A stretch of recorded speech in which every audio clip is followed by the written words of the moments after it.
Olá pessoal, tudo bem? Eu sou Kelly Varela, criadora de conteúdo aqui do Mais Que Autismo e também do Mágicas de Mãe. Antes de a gente começar nosso vídeo, eu quero pedir para que você, dê um joinha, se inscreve no canal, deixa seu like aqui. Aqui a gente fala de maternidade, a gente fala de autismo, de TDAH, de altas habilidades, de síndrome de pterotaxia. Hoje o nosso vídeo é sobre a dificuldade que as pessoas autistas encontram em fazer amigos e como isso afeta o emocional dessas pessoas, como afeta a autoestima dessas pessoas. A gente tem, entre um dos critérios diagnósticos para o autismo, a questão da interação social e da comunicação. E aí, gente, isso afeta demais a vida das pessoas. Afeta demais. Imagine você que não tem um diagnóstico, que é uma pessoa neurotípica e que tá querendo, você tá lá na China ou você tá em um país que você não conhece, você não levou o celular, hein? Não tem internet lá, não tem tradutor, não tem como você mostrar a imagem, não tem nada. Você ficou perdido lá com um monte de gente diferente que não fala o português. Ninguém fala português, ninguém fala inglês, só fala uma língua que você não sabe o que significa nada. E aí você quer interagir com essas pessoas, você quer se comunicar. Provavelmente você que não tenha nenhuma questão ligada a essas partes de interação, de comunicação, de linguagem, que sabe se expressar, vai fazer o quê? Vai tentar fazer por mímica, vai tentar gesticular, vai tentar, o jogo da imaginação você vai usar ali. Com certeza você vai acabar utilizando isso para você conseguir se comunicar com aquela pessoa, para você conseguir comprar o que você quer, né? Mas a pessoa autista, ela não tem muitas vezes, na maior parte das vezes, o repertório que ela precisa para se comunicar. Ela não tem a iniciativa, ela não consegue ler o ambiente, ela não consegue ler o que a outra pessoa está sentindo. Então, muitas vezes, fica difícil para você fazer uma amizade, para você concretizar essa relação de amizade, porque você não consegue ler o outro, porque você não consegue entender o que o outro está sentindo. Você não sabe se ele está achando a sua conversa legal ou se ele está achando um saco. Então, você não consegue, muitas vezes, parar e escutar. Simplesmente escutar e filtrar aquilo que ele te fala, né? A gente vê muitos autistas super literais demais. A gente estava assistindo outro dia, de novo, o Good Doctor, e assim, por mais que a gente veja que o personagem é muito exagerado em algumas questões, a gente pode dali tirar coisas para exemplificar muito do que se passa com a pessoa autista. Então ele é extremamente literal, ele não consegue entender por que as pessoas, por exemplo, sentem determinadas coisas, por que as pessoas ficam tristes, por que as pessoas têm algumas reações, né? Ele não sabe o que é sarcasmo. Então é um trabalho muito difícil mesmo, que exige muito dessa pessoa autista e exige inclusive da parte sensorial. Porque você tem que estar ali, né? E aquilo vai te trazer uma sobrecarga, porque você tem que estar muito atento ao ambiente. Muito atento ao ambiente.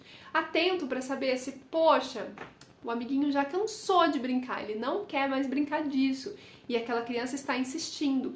Ou, vamos brincar de esconde-esconde? Vamos! Ah, não, mas aí lá vem e ele coloca várias regras para brincar. E aí fica chato para os amiguinhos, porque os amiguinhos não querem brincar com todas aquelas regras. Eles querem simplesmente sair e começar a brincar. Entendem? E aí, tipo, não, vem aquilo. É muito chato brincar com aquela pessoa porque ela não sabe brincar.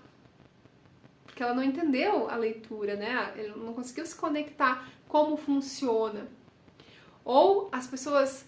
eu falo pessoas, mas crianças, adolescentes e até adultos não têm paciência. Não tem paciência de ir em um ritmo diferente, de ceder muitas vezes quando a gente pega uma pessoa com um comportamento muito rígido. Então ela não quer quebrar aquele padrão que ela considera certo, né, na conversa, ou vamos passear hoje? Vamos, mas tem que ser por esse caminho. Ah, não, mas vamos dar uma voltinha por ali. Não quero por ali. Então, essas coisas interferem, sim, na relação com o outro. Porque se o outro tá falando, gente, de uma coisa que não é... O outro também quer falar dos seus interesses, o outro também quer brincar das coisas que ele gosta, ou ver os filmes que ele gosta, ou ele não quer ficar repetindo várias vezes aquele filme.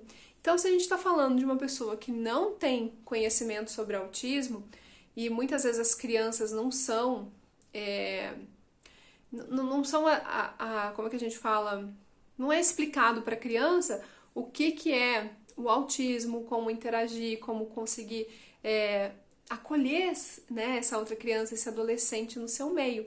Então, muitas vezes o que vai restar para a criança autista são os amiguinhos feitos através das terapias, ou amiguinhos que as mães se deem muito bem e as mães fazem essa mediação, ou amigos atípicos também. Não estou dizendo que não é possível ter amizade com uma pessoa neurodiversa, não é isso, gente. Só que estou dizendo que muitas vezes, para que isso aconteça, é necessário sim a mediação de quem está perto dessa criança, desse adolescente e até mesmo desse adulto. Então a gente está falando aqui ou de um professor que perceba e faça uma mediação, que identifique quais são os amiguinhos que são mais pacientes ou mais parecidos com os gostos dessa criança, que insira essa criança com outras crianças, com outros coleguinhas, outros amiguinhos.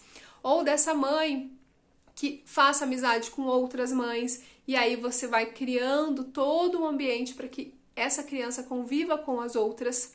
E aí a gente precisa então desse mediador. Por que nas terapias geralmente as crianças, quando fazem grupinhos de habilidades sociais ou grupinhos, outros grupinhos, né? Aqui em Curitiba tem bastante grupinhos assim, com crianças. Por que geralmente eles têm uma relação muito boa entre eles? Porque existe toda uma mediação, existe uma interação que é construída, né, entre eles, mas com o apoio de um profissional, com o apoio de alguém que está entendendo o que essa criança, o que esse grupo precisa para eles se dar bem, para eles interagirem. Então, é um ponto muito importante e muitas vezes as escolas lidam com isso de uma forma assim, isso não me cabe, isso não é meu dever, isso não é meu papel. Só que não é bem assim, gente.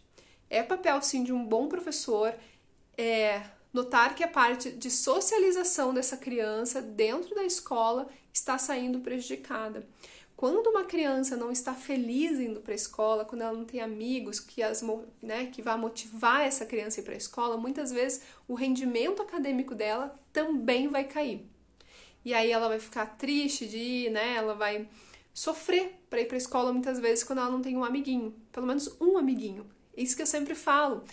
A criança, a pessoa autista, ela não precisa ter vários amigos, ela não precisa ter 20, ser amigo da classe toda e beleza. Ela precisa ter 1, 2 amigos ali que sejam amigos, que ela goste de brincar, que ela goste de compartilhar momentos, né? Amigos que sejam mais receptivos para fazer os trabalhos, que consigam ter mais paciência com ela. E ela também vai desenvolver, a gente não tá falando só da criança, da outra criança, né? Principalmente quando a gente fala de uma criança neurotípica, só ela ter que ceder. Não, a criança autista, ela vai entendendo, ela vai conhecendo esse amiguinho, a gente vai mostrando como que a gente vai construindo uma amizade, ok? Mas a gente precisa do apoio, sim, de professor, a gente precisa de apoio da família, a gente precisa de apoio das pessoas que convivem com essa criança. E aí pode ser nos diferentes, né, nos diferentes lugares, meios sociais. E aí eu acho bem importante, se você nota que seu filho anda triste, que ele não tem amigos, que ele fica sozinho no recreio, peça para psicóloga ou para a médica, assim, fazer observações nesse laudo, ou para a psicóloga ir conversar na escola, com a pedagoga, com os professores, e peça para a médica responsável colocar no laudo que essa criança, ela precisa de um apoio, porque ela precisa de um suporte na parte de socialização, porque faz parte do desenvolvimento dela, para ela se desenvolver, para ela ter autonomia, que ela esteja bem nesses ambientes, convivendo com outros amigos. E criança gosta de ter amigos. Aquela frase, gente, autista não gosta de ter amigos, é mentira.